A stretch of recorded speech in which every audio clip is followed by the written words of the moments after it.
우리는 누가복음을 통해서 계속해서 하나님의 구원 역사를 이루어 가시면서 그 이루신 구원 역사를 우리들에게 적용해 가시는 그 예수님의 놀라운 이야기에 대해서 함께 살펴보고 있습니다.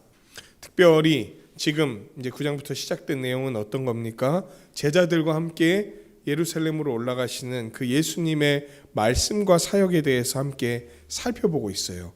이걸 통해 뭘 우리에게 이야기하고 들려주시길 원하는 것입니까? 예수님을 따라서 사는, 예수님을 따라서 나아가는 제자의 삶이란 도대체 무엇이냐? 하나님 나라의 백성이 된 자들의 삶은 어떤 것이냐에 대해서 구체적으로 함께 살펴보는 시간을 갖고 있는 거예요. 그런 맥락에서 지난주 말씀은 어떤 것에 대한 내용이었습니까? 예수님의 제자가 된 자들은 뭐에 대해서, 재물에 대해서 어떻게 생각하고 그 재물에 대해서 어떤 태도를 지녀야 되냐, 이게 지난주에 예수님이 말씀해 주신 내용이었어요. 예수님은 이렇게 말씀하십니다. 재물에 대한 우리의 태도가 우리의 영혼에 맞닿아 있다. 우리가 여기서 재물을 어떻게 다루는가와 우리가 그 영혼에서 어떤 존재라는 사실이 함께 연결되어 있고 드러나고 증명된다라는 사실에 대해서 아주 강조하면서 얘기를 하고 계십니다. 그러면서 재물에 대해 말씀하세요.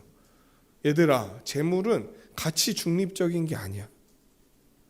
그러므로 재물에 대한 생각을 통제하지 않는다면, 그냥 재물에 대해서 세상이 나에게 요구하는 것들을 그냥 듣고 그 생각들을 그냥 난리치게 내버려 둔다면 그 재물과 재물에 대한 생각이 우리를 사로잡게 될 것이다. 그렇게 예수님은 말씀하시는 거예요. 날마다 하나님을 바라보면서 우리의 탐심을 물리쳐야 된다. 특별히 무엇으로 하나님을 붙들어야 된다고 이야기하시냐면 말씀과 기도인 거예요. 말씀과 기도로 하나님을 붙들며 돈이 우리를 사로잡지 못하게 해야 된다는 거예요. 특별히 이 누가복음 오늘 그리고 지난주 본문과 연결되는 본문은 마태복음에서 나타납니다. 마태복음 어디에서 나타나냐면 예수님이 산에서 전하신 산상수훈 가운데 연결되는 말씀인 거예요. 그런데 우리가 알다시피 산상수훈의 정중앙에 있는 내용이 무엇입니까? 예수님이 우리에게 알려주신 기도인 거예요. 그동안 알려주신 말씀의 핵심과 기도해야 될 내용들이 산상수훈의 핵심에 들어가 있다면 산상수훈에서 말하는 모든 제자의 삶은 어떻게 할 때 가능하다? 그 말씀의 중심에 있는 예수님을 바라보고 그 예수님이 직접 알려주신 기도의 원리대로 기도할 때에 이 제자의 삶이 가능하다는 것을, 특히 지난주 본문에 나온 것처럼 돈이 우리를 사로잡지 못할 것이라는 것에 대해서 얘기를 하는 거죠. 또한 탐심을 물리쳐야지, 그렇지 않으면 계속 어떤 일이 벌어지냐면 영혼을 죽음으로 바꾸는 어리석은 형태들이 우리 삶 가운데 나타날 수 있다는 거예요. 영원한 존재가 되었고 영원한 것을 받았음에도 불구하고 그냥 우리를 내버려 두면은 계속 그거를, 마치 이런 거 있잖아요. 되게 어머니 혹은 할머니 할아버지가 갖고 있었던 옛날에 중요한 어떤 기물을 애들이 잘 모르니까 뭐하고 바꿔 먹습니까? 엿하고 바꿔 먹는 이런 형태처럼 우리의 영혼을 죽음으로 바꾸는 어리석은 행태가 우리 삶에 나타날 수도 있으니 경계해야 된다라는 것들을 이렇게 지난주 말씀을 통해 알려주셨습니다. 그리고 오늘의 본문은 이것에 이어지는 말씀인 거예요. 자기를 위해 재물을 쌓아두고 하나님에 대하여 부요하지 않은 자들은 탐심에 얽매이게 된다. 이게 지난 이야기였잖아요. 여기에서 연결되는 거예요. 여러분, 탐심은요, 탐심으로만 끝나지 않습니다. 탐심은요, 반드시 또 다른 열매를 가져와요. 지 형제를 불러옵니다. 그게 오늘 본문에서 아주 많이 다루는 어떤 한 마음이에요. 탐심은 뭘 탐하는 거 아닙니까? 그럼 탐하는 거는 뭐를 불러일으킵니까? 뭔가를 갈구하고 끊임없이 끌어당기는 걸 부르잖아요. 그런데 세상 삶이라는 게 내가 갈구하고 원하는 것들을 계속 끌어당길 수 있냐는 거예요. 그렇죠. 그러므로 나타나는 일들이 또 발생하게 된다는 거예요. 내가 탐하는데 이게 내 원대로 안 돼. 그러면 이제 어떤 마음이 들기 시작하는 거예요. 그게 탐심의 형제입니다. 탐심은 반드시 또 다른 열매를 맺는다는 거예요. 그러면 우리는 이 탐심과 그의 형제를 어떻게 물리칠 수 있습니까? 그리고 이런 헛된 열매를 물리치는 것과 우리 지난주 본문은 마지막에 하나님께 대하여 부요하게 살아가는 삶은 어떻게 연결되는 것일까요? 도대체 하나님께 대하여 부요하게 산다는 것은 어떤 것일까?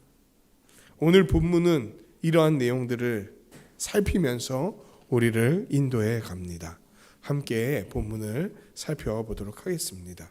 22절부터 23절까지 말씀입니다. 제자들에게 이르시되 그러므로 내가 너희에게 말하노니 이르노니 너희 목숨을 위하여 무엇을 먹을까? 몸을 위해서 무엇을 입을까? 뭐하지 말라? 염려하지 말라. 목숨이 음식보다 중하고 몸이 의복보다 중하니라. 예수님은 우리 일상에 있어서 이 염려를 중단하라고 말씀하시는 거예요. 뭐를 중단해라? 염려를 중단해라. 앞본문과 이어서 생각할 때 자기를 위해서 재물을 탐욕스럽게 쌓아두며 하나님께 대하여는 부요하지 못한 자들은 왜 그런 모습을 보이냐면 자기가 그 탐심에 합당한 충분히 자기 탐심을 만족시킬 만한 것들을 갖고 있지 못하다는 염려 때문인 거예요. 근데 여러분 재밌는 건 탐심이라는 게요 밑빠진 독인 거예요. 무저갱이라고 혹시 들어보셨습니까? 무저갱? 무저갱은 끝이 없는 갱도라는 말이에요. 탐심은 그와 같습니다. 무슨 말이냐면 어느 정도 채워지면은 되게 우리가 이런 거 있잖아요. 야, 이것만 있으면 내 진짜 좋겠다, 행복하겠다. 이 정도만. 옛날에 제가 고등학교 때 친구들하고 했던 말이 뭐냐면 5억만 있으면이었어요. 5억만 있으면은 딱 집 한 채 사고 나머지 은행에 이어놓고 평생 거기서 나오는 이자 갖고 놀고 먹고 하겠다. 이런 아주 허망한 생각들을 했었던 적이 있어요. 이것만 있으면, 이 정도만 채워지면 나는 괜찮을 거야. 아주 만족할 거야. 행복할 거야. 근데 그게 되면은 어떻게 되는지 아십니까? 넥스트 레벨로 넘어가는 거예요. 만족이 없어요. 사람의 탐심은 끝이 없다는 얘기입니다. 탐심을 채우는 방식으로 탐심을 만족시키려고 하는 것은 불가능하다는 것을 우리의 인생이 증명하고 성경이 이야기를 하는 거예요. 오히려 탐심을 계속 갈구하다 보면 어떤 마음이 생기냐면 염려가 생긴다는 거예요. 그런데 예수님은 이런 염려가 근거도 없을 뿐만 아니라 쓸데도 없는 거다라는 것을 우리에게 알려주시는 거예요. 염려는 너희에게 필요한 것이 아니야.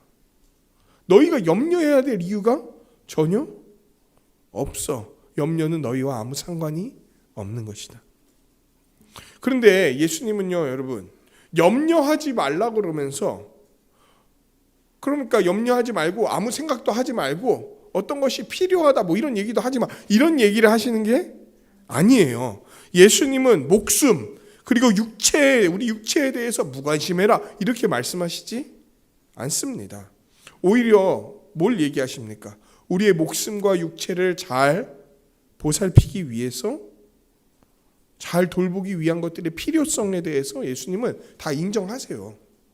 야, 니네 육체 목숨 그까이 거 아무것도 아니니까 돌보지도 말고 채우지도 말고 그냥 내버려둬. 이렇게 얘기하시지 않는단 말이에요. 직접 기도에서 뭘 알려주십니까? 우리의 목숨과 육체를 위해 필요한 일용할 양식을 구하라 라고 말씀하신단 말이에요. 그런데 뭘 예수님이 경계하는 줄 아십니까? 이게 우리의 일용할 양식이 채워져야지만 내가 안정될 거다. 이게 채워져야지만 내가 평안할 거다라고 하는 거짓 생각 그리고 거기에서 기반한 염려, 하나님에 대한 신뢰와 물질적 안정 사이에서 균형을 잃어버린 이 염려에 대해서 경고하고 계시는 거예요. 이게 안 채워지면 나는 불행할 거야. 이게 안 채워지면 나는 행복하지 않을 거야. 평안하지 않을 거야. 라고 말하는 세상의 그 압박 같은 거 있잖아요. 그것들을 받아들이는 그 염려에 대해서 예수님은 경고하고 계시는 거예요. 그러면서 예수님이 이 염려를 중단해야 될 이유에 대한 세 가지 논증을 24절부터 28절까지 펼쳐 가시는 거예요. 첫 번째 논증은 어떤 겁니까? 먼저 까마귀에 대해서 얘기를 하십니다. 까마귀를 얘기하시는 게 되게 특이하지 않습니까? 좀 더 멋진 새 뭐 이런 거 있잖아요. 공작 뭐 이런 것도 있고 또 뭐 있습니까? 멋진 새. 앵무새, 뭐 봉황, 홍학, 그래 맞아요. 홍학 같은 것도 멋지잖아요. 근데 예수님은 까마귀를 얘기하세요. 여러분, 까마귀는 구약에서 부정하고 혐오스러운 짐승으로 여겨집니다. 그러니까 부정하고 혐오스러운 짐승은 하나님의 백성이 피해야 될 짐승인 거예요. 그럼 우리가 보통 생각할 때 그 동물은 되게 중요하지 않은 동물이고 하나님의 관심사에서 벗어나 있는 동물 같지 않습니까? 하나님 부정하다 이렇게 여기신 거니까. 그런데 하나님은 이렇게 부정하다고 여기시는 동물도 이 동물들이 심거나 거두지 않았는데도 이들이 죽지 않도록 날마다 먹이신다는 거예요. 여러분, 부정하다고 여기는 동물도 하나님께서 먹이시는데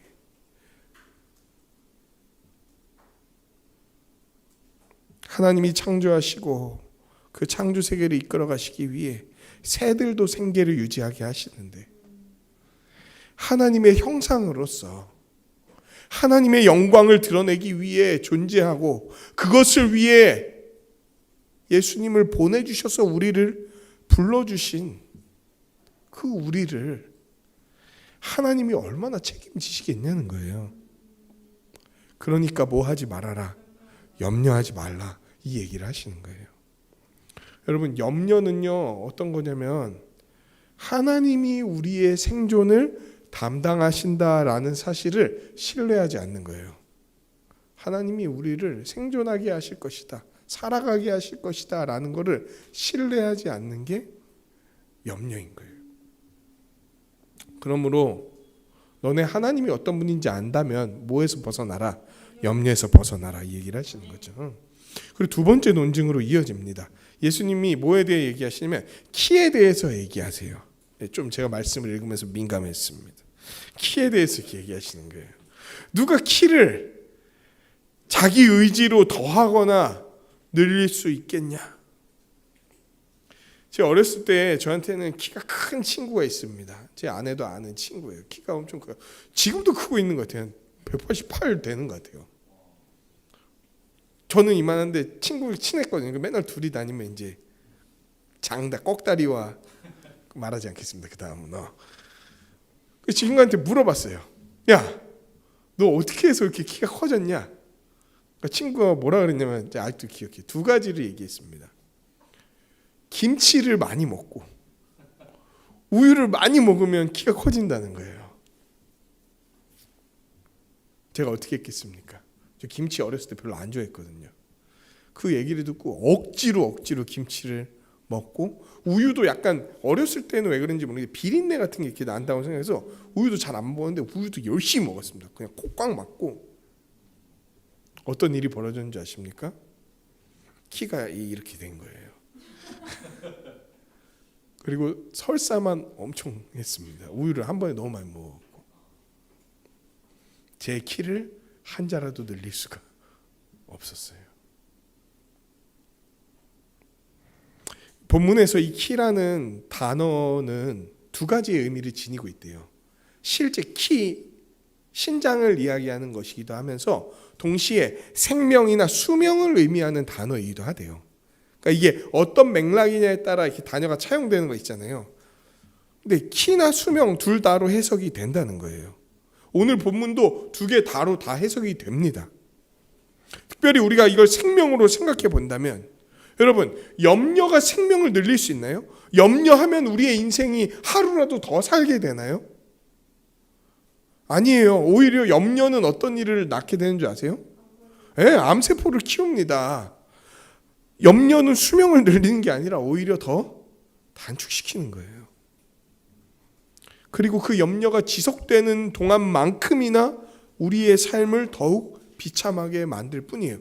염려 심하게 해보신 분들 있죠. 그 염려하는 모든 기간이 어땠습니까? 그때 마음이 어땠습니까? 뭐 다른 걸 하고 있어도 계속 거기에 신경이 쓰이고 매몰되고 마음은 계속 불편하고, 마음이 불편하니까 소화는 안 되고, 그리고 계속 뭐 어떻게 되냐면 막 불안하고 초조하고 압박감이 느껴지고 막 이런 일들이 벌어진다는 거예요. 여러분, 작은 일들도 우리가 모든 것을 통제해서 다 할 수 있는 일이 없는데 어찌 모든 것들을 다 내 통제 안에 두어야 된다, 내 뜻대로 돼야 된다, 그래야 안전하다, 그래야 평안하다라고 생각하면서 염려하십니까?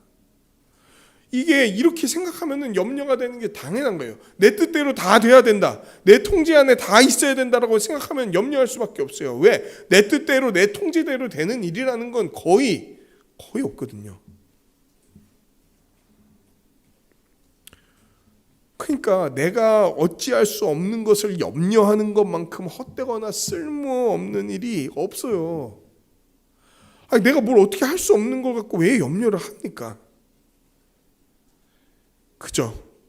그저 그 모든 것의 주인이 되시는 하나님께 내어드리는 게 가장 복된 일이다라고 성경은 이야기하는 거예요.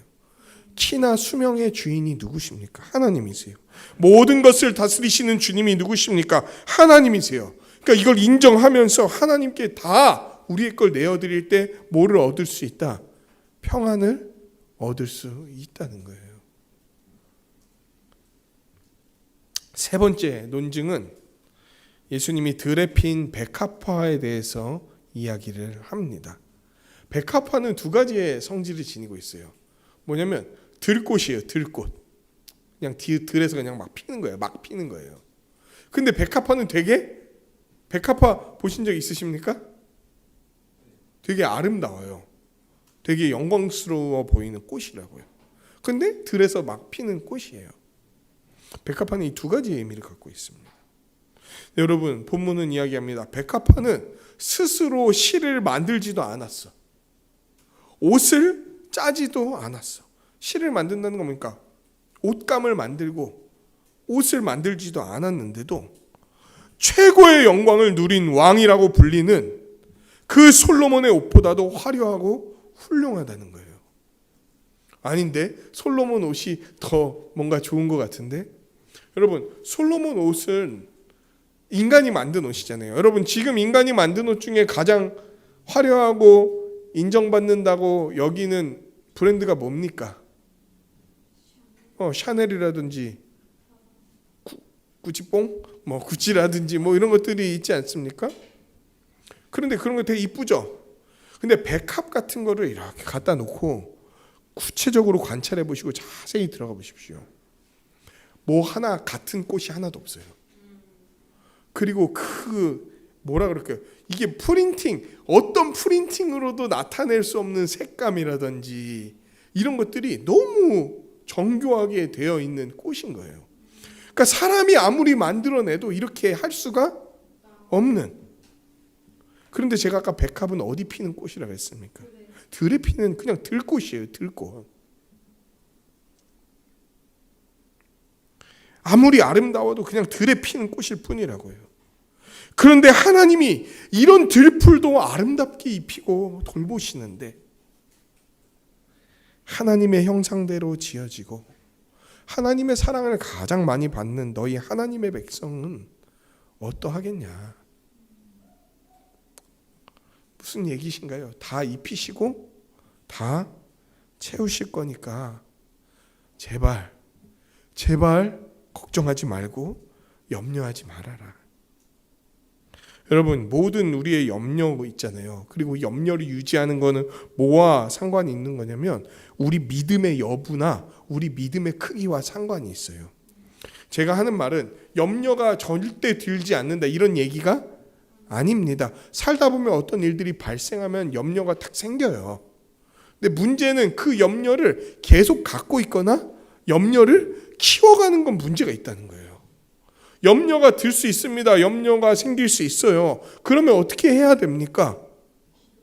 새도 들고 또 돌보시는 하나님을 생각한다면, 그분에 대한 우리의 믿음을 다시 한번 점검한다면 뭐 할지 않아도 된다, 염려하지 않아도 된다는 거예요.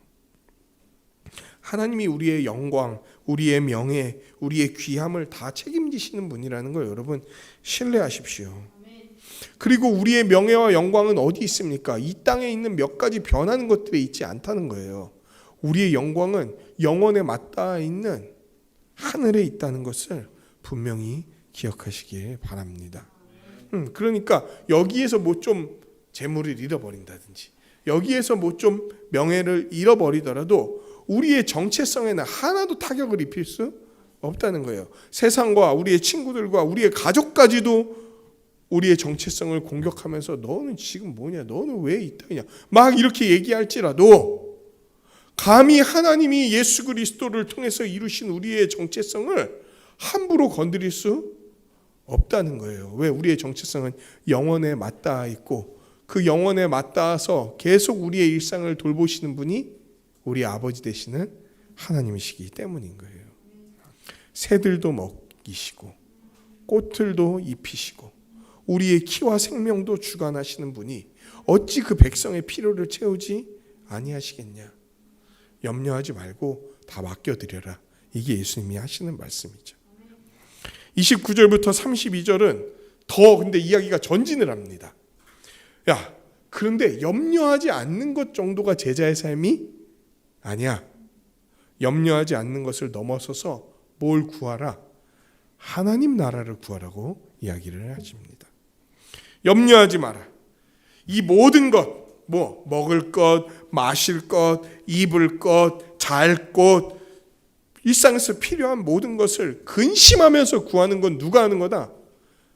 세상 백성이 하는 거라는 거예요. 다른 말로 이방인들이 하는 거라는 거예요. 여러분, 왜 이들은 이렇게 구합니까? 왜 염려하면서 구합니까? 그들은 하나님을 모르기 때문에 그래요. 하나님과 아무 상관이 없기 때문에 그래요. 하나님이 하늘에 계신 분이자 우리의 아버지라는 사실을 모르거나 그 아버지 되심을 그들과 아무 상관이 없기 때문에 걱정하면서 구하는 거예요. 중요한 게 뭔지 모르니까 헛된 것을 염려하면서 구하고 두려워하고 그것을 채우기 위해 발버둥을 치는 거예요. 근데 하나님께서 하늘에 계신 분이자 우리의 아버지라는 사실, 우리를 얼마나 사랑하는지를 안다면 일상을 향한 우리의 염려는 다 사라지게 될 것이다.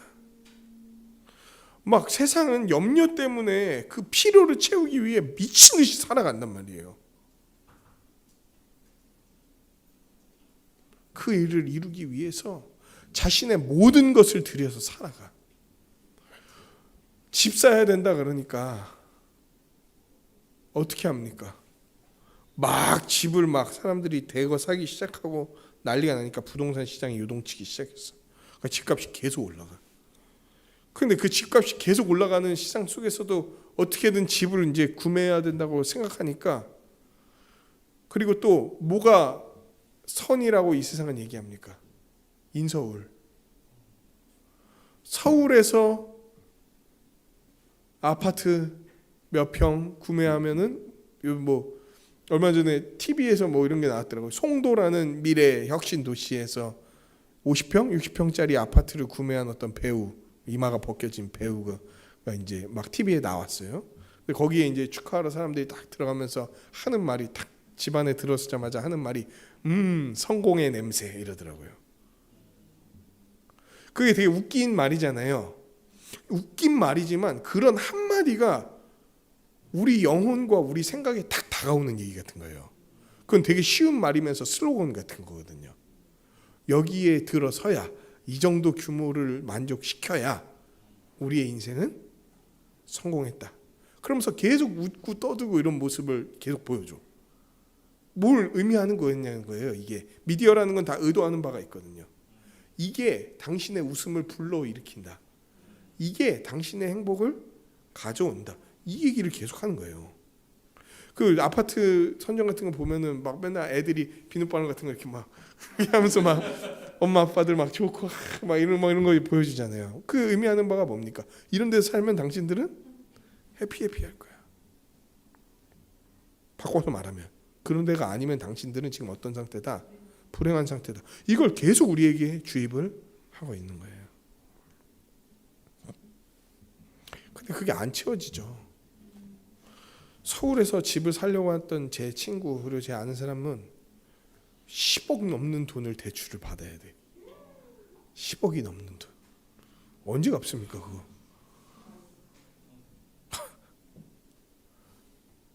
그러니까 그거 갚느라고 번 돈을 다 때려 넣는 거예요.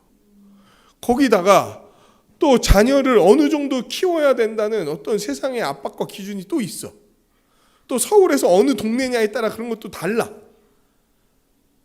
그건 또 그게 또 요구되면 또 거기에 맞춰야죠. 그럼 또 거기에 집값고 남은 돈을 거기에다 이제 다 또 때려 넣어야 되는 거예요.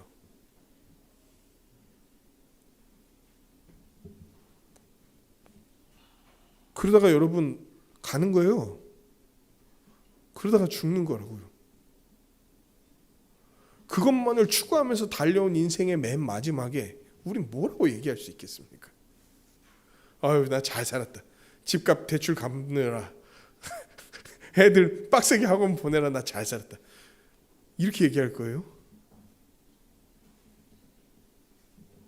그냥 염려에 매여갖고 그거 채우느라고 자기 모든 인생을 다 때려붓고 미친 듯이 살아갔던 그 모습 있잖아요. 여러분이 죽으면 땡이에요. 여러분이 죽으면 그 집하고 아무 상관도 없다고요.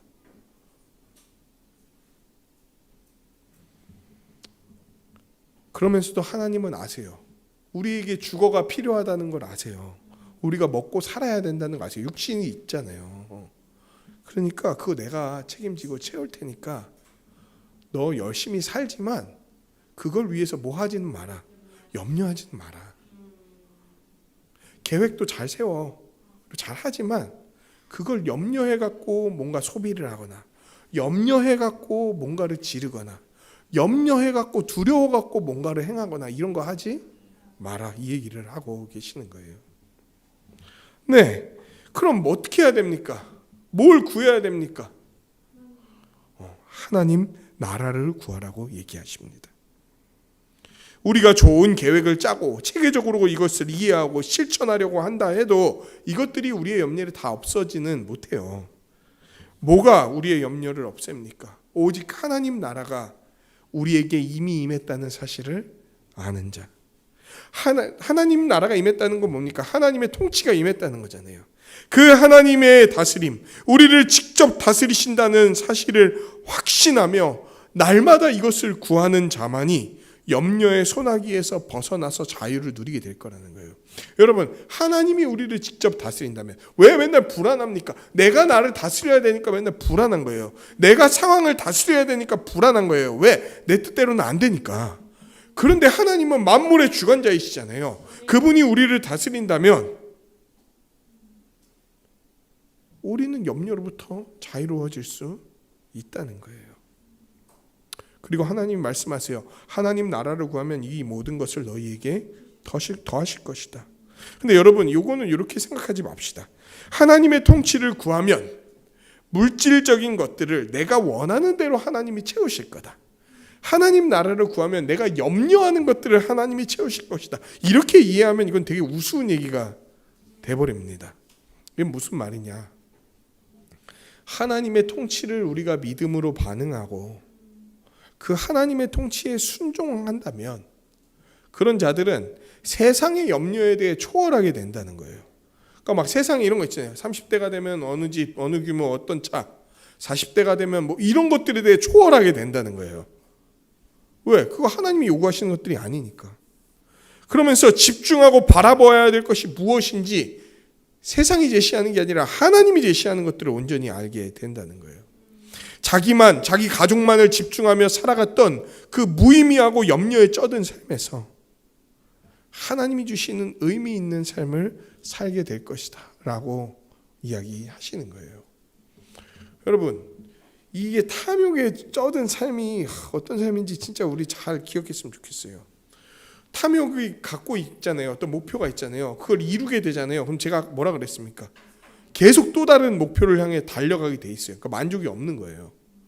근데 그거를 못 이루면은 스스로가 이제 어떻게 느끼게 되는 줄 아십니까? 비참함과 박탈감을 느끼게 돼. 그걸 이룬 사람들에 대한 질투와 시기를 하게 돼. 그러면서 자기 스스로에 대해서는 원망을 하게 돼. 그러니까 나는 이걸 못 이루니까 그걸 못 이뤘다는 것 때문에 막 스스로를 학대하든지 다른 대상에게 화풀이를 하든지 그걸 잊기 위해 또 다른 것에 막 집중하든지 막 이런 일들이 벌어진다니까. 이루면 이룬 대로 거기에 매여갖고 그냥 인생을 거기다 다 쏟아붓고, 못 이루면 못 이룬 대로 자기를 비참하게 생각하면서 몰아가고. 그 가정 같으면은 이제 엄마 아빠 돈 벌잖아요. 그럼 그걸 못 이뤘어. 그럼 아빠는 아빠대로 스스로에 대해서 자책하고, 자녀와 막 엄마는 그거를 갖고 또 막 가장을 원망하고, 또 가장은 그런 자녀들과 아내에 대해서 서운하니까 막 또 화를 내고 원망하고.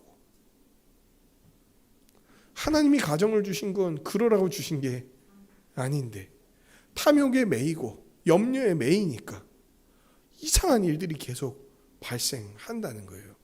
그런데도 세상은 이 일들이 이렇게 발생하는 것을 알면서도 사탄은 계속 그것을 세상을 통해 우리한테 요구를 하는 거예요. 우리가 이런 고통을 당할 줄 알면서도.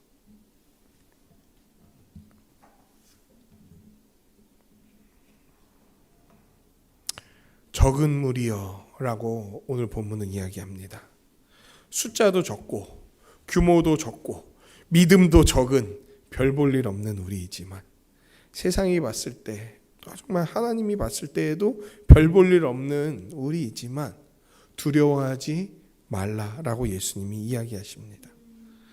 하늘에 계신 아버지께서 세상이 요구하는 것들에 대한 걱정과 두려움 대신에 하나님을 향한 사랑과 충성, 다른 지체들을 향한 뜨거운 섬김이 넘치는 하나님 나라에 우리를 두시고, 정말 어떤 상황이 오든지 걱정하지 않을 수 있는 평강을 누리게 하시고 담대히 살아가게 하실 거니까 그 공동체 가운데에서 너희를 먹이시고 책임지실 거니까 두려워하지 말아라, 이 얘기를 하시는 거예요. 불의가 사라지고 불안이 소멸되고 슬픔이 거두어진 나라, 의롭고 평화롭고 기쁨이 넘치는 그 하나님 나라를 하나님이 우리에게 주시기를 원하시고 기뻐하신다는 거예요. 그러니까 너희가 고통받는 걸 원하고 기뻐하시는 분이 아니라 그 하나님 나라를 주시기를 원하고 기뻐하시니까 너희 염려하지 말아라. 33절에서 34절 말씀을 보겠습니다. 무엇을 이야기합니까? 염려하지 않고 이렇게 하나님 나라를 구하는 자의 삶은 재물의 영역에서 어떻게 나타나는가에 대해서 말씀하고 계시는 거예요. 염려하지 않고 하나님 나라를 구하는 것이 제자의 삶인데, 이게 이제 지난주 오늘의 큰 주제가 뭐예요? 재물에 대한 거였잖아요. 이 재물의 영역에서 이런 제자의 삶은 어떻게 나타나냐? 제자는요, 하나님 나라에 속한 자로서 재물을 벗어나 거기에서 자유롭게 되어 살아갑니다. 예수님 따르는 제자로서, 하나님의 백성으로서, 하나님과 예수님에 대한 참된 믿음이 있는 자로서 살아가는 거예요. 그때 이전에 매여 있던 것들, 소유와 재정과 물질에서 벗어나는 것, 그리고 벗어나서 이렇게 어떻게 이제는 다른 목적으로 사용하는 것으로 나타날 거라는 거예요. 소유를 한껏 모으던 자, 야, 이거 안 모으면 나 죽을 거다, 멸망할 거다, 망할 거다, 쪼그라들 거다, 비참해질 거다라고 생각했던 자에서 이제는 이런 것들 다 팔아버리는 거, 그리고 이 염려에서 벗어나는 자로 살아가게 될 것이라는 거예요. 그런데 제자의 삶은 단순히 염려에서 벗어나는 걸로 끝나는 게 아닙니다. 자신의 것을 포기하는 걸로 끝나는 게 아닌 거예요. 더 나아가 자신의 것으로 다른 사람을 온전하게 하고 살리는 구제의 영역으로 나아가는 게 재물을 대하는 제자들의 태도라는 거예요. 여러분, 구제까지 가는 것이야말로 우리의 인생의 여정을 걸어갈 때 낡아지지 않는 배낭을 메고 사는 길인 거예요. 일시적인 땅이 아닌 영원한 하늘에 보물을 두는 복된 삶인 거예요. 우리의 마음은요, 여러분, 우리 의사결정에서 드러나요. 우리가 가장 소중히 여기는 거 있잖아요. 이게 우리 마음이 실제로 무엇을 추구하는 거를 다 드러난다니까요. 그러니까 우리가 이 세상 거에 매여서 허덕이고 불안하다고 생각한다면 하나님을 의지하기보다 그것을 채우는 것에 내가 더 집중하고 있다면 내 마음 역시 거기에 있다는 것을 알면 돼요. 그러니까 내가 이런 거예요.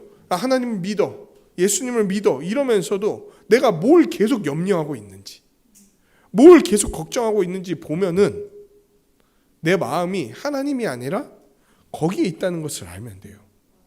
그런데 염려하는 상황이 올 수 있어요. 염려되는 상황이 왔을 때 내가 뭘 바라보느냐, 그때 하나님을 바라보느냐, 채우시는 그분, 아버지이신 그분을 바라보면서 이것들이 어떻게 채워질까를 고민하는 걸 넘어서서 이미 나에게 베푸신 것을 도대체 하나님과 다른 이들을 위해 어떻게 사용할 것인가를 고민한다면 그게 어떤 자?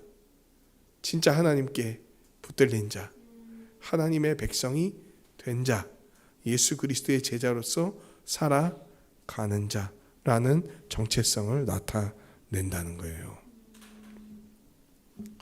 그리고 여러분, 이렇게 이 땅에서 하나님의 뜻을 따라 다른 지체를 위해 구제하는 그 삶은요, 하늘에 변하지 않는 그곳에, 좀도 먹지 않고 도둑도 들지 않는 그곳에 영원한 보물을 쌓게 되는 일이라고 이야기합니다. 여러분, 하늘의 보물을 쌓아두는 건 언제 받아서 누릴 수 있을까요? 그럴 것 같죠? 지금부터 누릴 수 있어요. 하늘의 보물을요, 지금부터 누리게 하세요. 원래 우리가 보물을 쌓는 거 있잖아요. 그거 우리가 이렇게 하나님의 뜻을 따랐기 때문에 쌓아지는 거잖아요. 근데 생각해 보십시오. 그게 우리 거겠습니까? 우리가 하나님의 뜻을 따라 순종할 수 있는 것도 하나님이 은혜 베풀어 주셔서 그런 거 아니에요? 우리 같은 자가 어떻게 감히 순종하는 삶을 삽니까?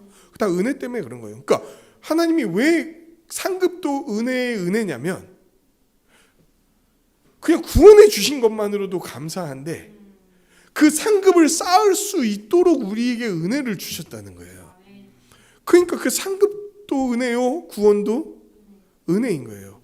더 감사한 건 그 상급을 지금 이 땅에서부터 누리게 하신다는 거예요. 우리가 서로 내어줌으로 하늘의 상급 쌓는 자로 서로를 두며 살아가잖아요. 그러면 우리는 하늘에다가 상급을 쌓는데 누군가는 그걸 받아요. 그런데 또 다른 사람이 상급 쌓는 일로 말미암아 우리가 그 모든 것들을 누리게 된다는 거예요. 그런데 그 누리게 되는 것, 우리가 다른 사람을 통해 누리게 되는 것은 무엇입니까? 뭐 물질이 될 수도 있고 은사가 될 수도 있지만 그게 다 누구로부터 오는 겁니까? 하나님 하늘로부터 오는 거잖아요. 그러니까 우리가 하늘에 쌓는 상급이 서로에게 부어지는 것을 통해서 우리는 이 땅에서부터 하늘의 상급을 누리면서 살아가요. 근데 재밌는 거 뭐냐면 보통 재산은 쓰면 어떻게 됩니까? 없어지지만 하늘에 있는 것은 영원해서 없어지지 않는다는 거예요. 게다가 우리 인생의 마지막 날, 예수님이 다시 오시는 날에 하나님이 우리에게 하늘에 있는 보험을 보자고 하실 텐데 그때 우리는 뭘 내놓겠습니까? 우리의 삶이 헛된 것에 매여 있고 거기에 집착한다면 우리의 마음 역시 그곳에 있을 것이며 그런 사람이 가진 하늘의 보물은 파산 상태에 있을 거예요. 없다는 거예요. 거기에 맨날 매여서 그 염려로만 살아가는 사람에게 무슨 하늘의 보물이 있겠습니까?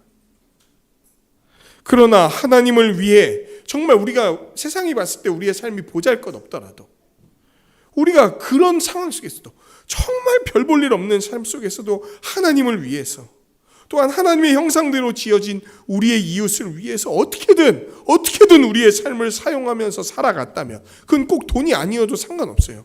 어떻게든 우리의 것을 내어주면서 우리의 은사, 우리의 시간, 우리의 재정, 우리의 에너지로 다른 사람을 위해 살아갔다면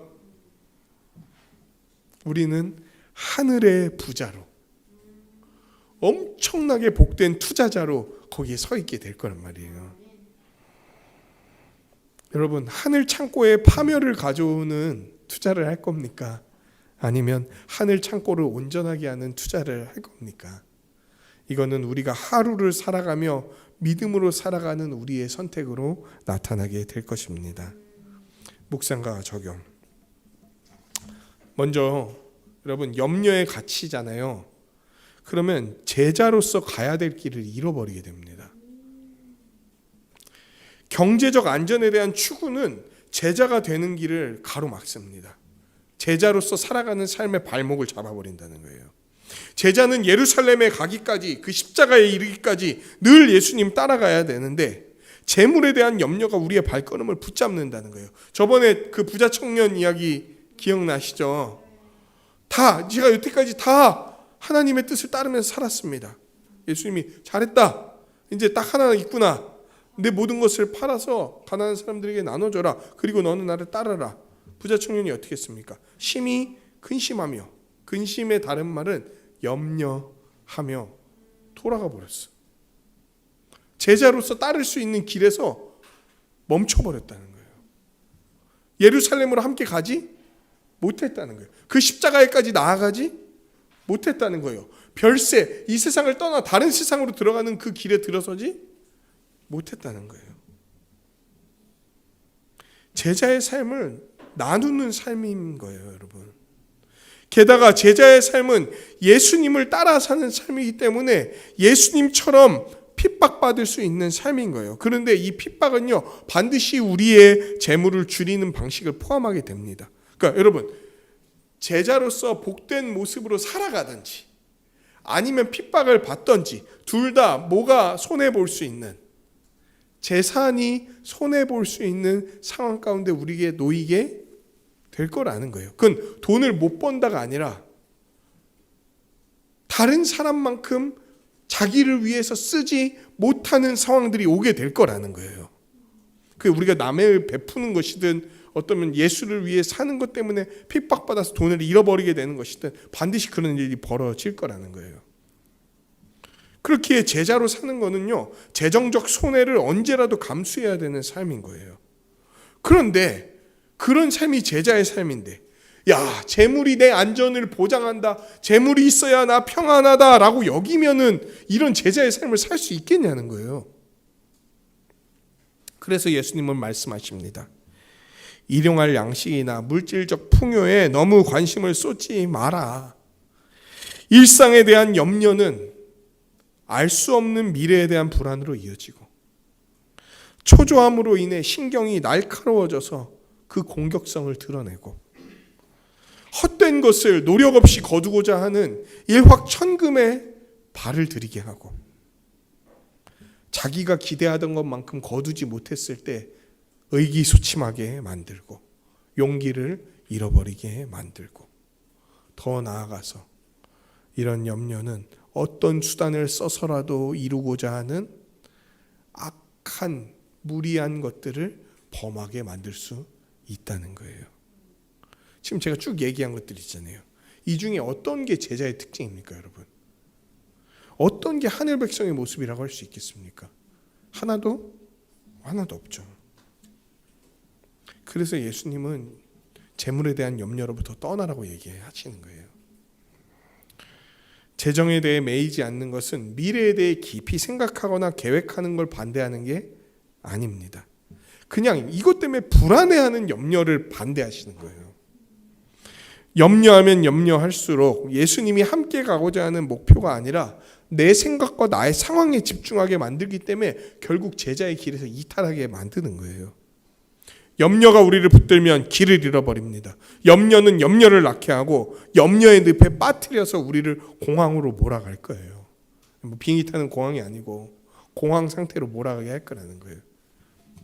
여러분, 제자의 길을 이탈하게 하는 염려에 붙들리지 맙시다. 그렇다면 두 번째, 이런 재물의 염려에서 자유로워지는 길은 뭡니까? 어떻게 할 때 재물의 염려에서 자유로워질 수 있습니까? 이건 지난주 본문과도 연결됩니다. 바로 하나님을 바르게 알고 믿는 것에서부터 시작되는 거예요. 우리가 그동안 배웠던 주기도문과도 연결이 되는 거예요. 사람들은요, 이러저러한 방법으로 재물로부터, 그 염려로부터 벗어나고자 합니다. 재물에 대한 염려는 그냥 가만히 있어도 생기는 거예요. 자연스러운 거예요. 그렇기에 다른 많은 사람들은 여러 가지 것으로 재물에 대한 염려에서 벗어나고자 합니다. 뭐 센 걸로는 술, 도박, 마약 뭐 이런 것들 있겠죠. 일상적이고 약한 것으로는 뭐 어떤 영상들을 시청한다든지 오락한다든지 이성에 대한 설렘과 만남에 집착한다든지 뭐 이런 것들을 사용해서 인공적으로 염려를 짓눌러서 생각나지 않게 하려는 시도들을 많이 한다는 거예요. 제가 말하는 것은 자연스러운 사랑이라든지 뭐 이런 게 아니에요. 그런 것을 통해 불안과 염려를 누르려고 하는 거 있잖아요. 이게 뭔지 여러분 깊이 생각하면 잘 아실 거예요. 내가 그냥 자연스럽게 생기는 어떤 감정이나 어떤 일들이 아니라 진짜 내가 어떤 염려를 누르기 위해 막 어떤 걸 하는 거 있죠. 그런데 그러면 어떻게 됩니까? 그거 하는 동안은 잠깐 염려가 사라진 것처럼 느끼게 돼요. 그런데 그거 끝나고 시간 지나면 어떻게 됩니까? 다시금 염려가 일어나죠. 그러니까 어떻게 하는지 아세요? 또 그 일을 해야 되는 거예요. 근데 문제는 그 염려를 누르기 위해 행하는 많은 일들이 사실 건전하게 사용될 때는 좋은 것들일 것도 염려를 위해 사용하기 시작하면은 중독이 되고 악한 것으로 빠지게 되고 우리가 원치 않는 결과들을 불러오게 된다는 거예요. 염려 때문에 사랑을 이용하게 되잖아요. 그러면 사랑을 도구화하고 상대방을 수단화하는 아주 악을 범하게 되는 거예요.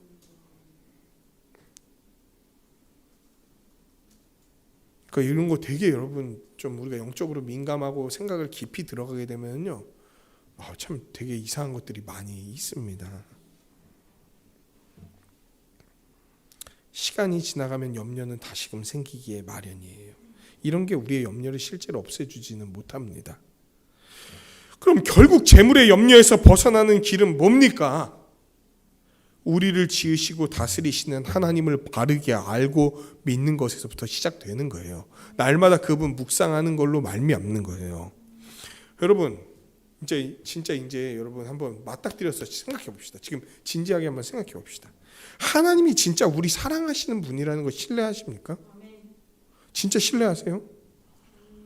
진짜 나를 좋아하시는 분인지, 나의 잘됨을 바라시는 분인지, 내가 평화로워지기를 소망하시는 분인지를 믿습니까? 아니면 여러분 은연중에 이런 생각하신 적 없어요? 저는 그런 적이 있었던 것 같아요. 하나님은 나를 고통스럽게 만들고 그리고 고통스러워하는 나를 그냥 지켜보고만 계시고 나한테 복을 베풀기보다는 짊어지기 어려운 요구만을 하시는 그 이기적이면서 무서운 분이시다. 그러면서 내가 어긋나면 치시려고 이렇게 기다리고 계시는 분. 이런 생각하신 적 없습니까? 하나님을 믿는다고 하고 지식이 있다고 하고 뭐 누가 툭 치면 막 복음을 얘기하면서도 실제로 내가 그분을 어떻게 생각하는가에 따라서 우리는 계속 염려에 붙들려 있는지 아니면 염려에서 벗어나야 하는지가 다 결정된다는 거예요. 진짜 나는 하나님을 어떻게 생각합니까? 혹시 우리의 삶에 어떤 몇 가지 단편적인 경험들 때문에 하나님은 이런 분일 거다라고 생각하고 있지는 않습니까? 그렇다면 여러분, 그 모든 경험으로부터 오는, 사실 실제로 모든 경험도 아니야, 자기가 겪었다고 생각하고 부당하다고 생각하는 그 강렬한 몇 가지 경험에서 오는 것만으로 하나님에 대해서 생각한다면 여러분 당장 그 생각을 차단하십시오. 제가 늘 성도님들께 얘기하는 거, 몇 가지 스냅으로 전체를 판단하지 말라. 여러분, 하나님이 부당하게 느껴질 때 내가 하나님을 생각해도 내 염려가 사라지지 않고 하나님이 도우실 거라고 생각되지 않을 때 하나님이 객관적으로 이루셨던 놀라운 역사를 다시금 생각해야 되는 거예요. 하나님, 어떻게 나한테 이럴 수 있습니까? 라는 질문하기 전에 생각해야 되는 거예요. 뭘? 왜 나한테 가장 사랑하는 아들 주셨습니까? 왜 나한테, 이 낮고 낮은 나한테, 이 추잡한 나한테 하늘에 있는 분을 왜 보내주셨습니까? 우리 수십 명, 수백 명, 수천 명, 수십억 명의 목숨과 비교할 수 없는 그 고귀한 분의 생명을 왜 우리 대신 거두어가고 우리를 살리셨습니까? 왜 그런 겁니까? 이걸 먼저 떠올려야 되는 거예요. 여러분, 하나님의 사랑을 깊이 묵상해 보십시오. 그리고 생각을 전진해 보세요. 십자가가 끝이 아니에요, 여러분. 십자가로 말미암아 우리에게 이루신 일들에 대해서 계속 묵상해 보세요. 원래 우리는요, 염려 가운데 살다가 염려 속에서 죽어야 돼요. 그리고 더 끔찍한 게 뭔지 아세요? 우리가 염려했던 것보다 훨씬 더 끔찍한 영원 속으로 들어가야 되는 게 우리의 운명이었다고요. 그러니까 지옥이 왜 무섭냐면 우리가 어떤 걸 염려하면서 막 그 때문에 두려워하고 설치고 힘들어하잖아요. 지옥은 확실히 보장합니다. 너희의 염려를 뛰어넘는 스펙타클한 염려를 날마다 제공하겠다는 거예요. 지옥은 그런 곳이에요. 그게 영원히 이어지는 삶인 거예요. 거기에 원래 들어가야 되는 게 우리 운명인데 그거 건져내시려고 십자가를 지신 거. 십자가로 말미암아 거기에서 건져내신 거. 더 나아가서 우리의 염려들과 정반대되는 그 나라인 하나님 나라를 십자가로 말미암아 우리에게 허락하신 것들을 기억하십시오. 왜 십자가를 지십니까? 왜 하나님 나라 주십니까? 왜 지옥에서 벗어나게 하십니까? 성경은 그 이유에 대해서 딱 하나로 얘기해요. 하나님이 우리를 사랑하시기 때문이다. 우리가 태어나기도 전부터, 우리 여기 이 자리에 있는 분들이 태어나기도 전부터 하나님이 우리를 아시고요. 이 모든 것에서 우리를 건져내시고 온전하게 하시려는 사랑을 갖고 이 일을 이루신 거예요. 그분은 어쩌면 아셨을 거예요. 우리가 얼마나 하나님의 뜻을 벗어나서 지 멋대로 인생을 살아가게 될 건지. 그런데 그거 그냥 내버려 두지 않으시고 그 수많은 하나님을 향한 거절과 고집을 부림에도 불구하고 내가 너를 사랑해서 불러내겠다. 그래서 그 모든 염려로부터 해방되고 끊어져서 나만을 바라보며 그 복됨을 누리게 하는 자로 만들겠다라는 걸 이미 창세전부터 우리를 향한 마음을 갖고 계획하고 계셨다는 거예요. 여러분, 우연히 교회에 온 것 같습니까?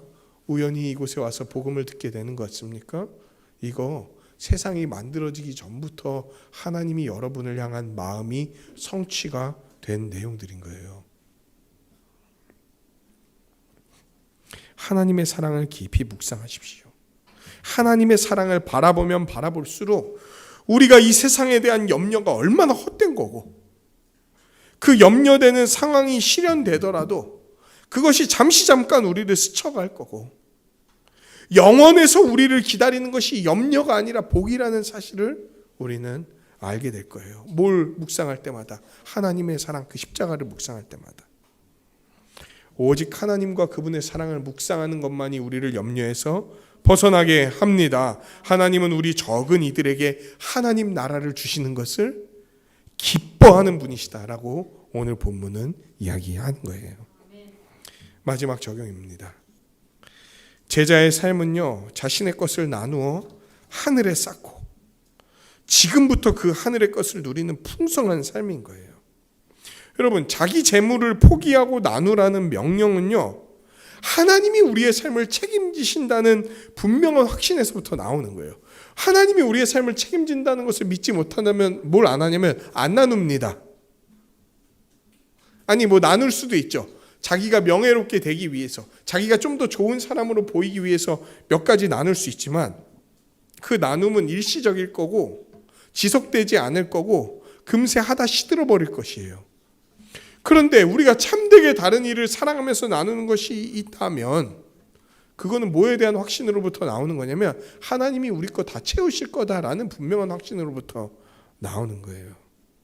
우리 얼마나 사랑하셔서 우리의 것을 채우시는 분인지, 충분한 양식과 아름다운 것들을 공급하시는 분인지를 안다면 우리는 다른 이를 위해 나누는 삶을 살게 될 거예요. 하나님이 우리한테 주신 소유 있잖아요. 이 하나님 나라의 복 있잖아요. 이거 지금 이 땅에서부터 함께 누리라고 주신 것임을 알아야 됩니다. 지난주에 무슨 비유를 예수님이 드셨나요? 한 부자의, 어리석은 부자의 비유를 드셨어요. 그 사람 직업이 농부였던 것 같아요. 그러니까 대농장을 소유한 농부는 자신의 추수를 하나님이 주시는 기적적인 선물로 보지 않았습니다. 하나님이 풍작을 일으켜 주셔서 창고에 다 넣을 수도 없을 만큼 많이 부어주셨다는 거예요. 그거를 하나님이 주신 것이라고 생각 안 해. 그러니까 대번에 어떻게 생각하냐면 이거는 하나님이 나를 먹이시고 또 다른 사람과 함께 누리라고 하신 것이라는 걸 생각 안 하니까 다른 사람과 함께 누릴 것을 계획하는 게 아니라 이걸 내 것으로 어떻게 더 쌓을 수 있는가를 계획해서 새로운 창고를 지으려고 하는 거예요. 오히려 자신을 위해 더 쌓아두고 미래의 흉작을 대비하는 기회로 여겼어요. 왜 농부는 그랬습니까? 왜 부자는 그렇게 했습니까? 다음에도 하나님이 채우실 거라는 것을 기대하지 않으니까. 이때 이거 제대로 저장해 놓지 않으면은 나 불안하고 염려할 거니까. 하지만 저장해 놓는다면 이게 나에게 평안을 불러다 줄 수 있을 거라고 생각하니까. 본문 표현이 딱 그래요. 내 영혼아 이러면서 이 창고를 채운 걸로 말미암아 평안하다.